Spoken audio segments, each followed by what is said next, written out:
21 तारिखआव जेनेबा हाग्रानि मैसोआ फैनानै जाहा आइखौ न'आवनो एटेक खालामदों। बे एटेक खालामनायनिफ्राय बहुत सिरियास जाबाय। जोङो डक्टरनाव लाना थांबाय, बर्नगाव मेडिकेलाव लाना थांबाय, मेडिकेलनिफ्राय रेफार होबाय। रेफार होनानै जोङो तेजपुर मेडिकेलाव लाना थांबाय। दा जोङो नायगासिनो दोङो, नै सप्तासे बारबाय, दासिमबो जे मोजाङावनो फैयाखै।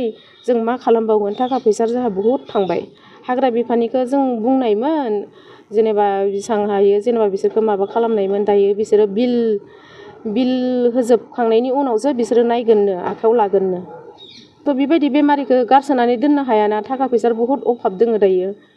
हाग्रा बिफाननि सार रन्जित बसुमतारीखौ आं खावलायो जे बिल सिलखौ नेयालासिनो नायनायनि बेब'स्थाखौ सारा खालामना होनांगौ। दायाथ' हाग्रा बिफाननियानो खालामबाय, नायनायाथ' बिसोरनि नायनांसिगोन बिसोरनो।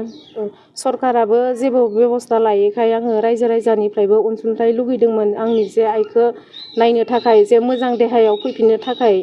रायजो राजाफ्रा जे थाइसे थाइनै जे बे एकाउन्ट नाम्बार स्क्रिनाव जे स्क्रिन होनायाव जे थाइसे थाइनै हरनो हागोन, आं गासैखौबो आसा खालामबाय। दायो थैबो होनो गोनां जासिगोन नै, 7टा पेकेट बुंदों डक्टरा। सोरबाफोर थै होनो गोसो दङबा नैबे कन्टेक्ट नम्बराव कन्टेक्ट खालामजागोन। गारायाबो गिदिरमानि जानानै दङ, सिलाइखौबो दाबो सुथाबाखै। डक्टरफोरा मा खालामगोन मा खालामा दाबो जेबो खबरखौनो मोनाखै। सोंबाबो बिसोरो सिंनिफ्राय रानहोबोनानैसो जे सुथाबगोन होनना बुंदों।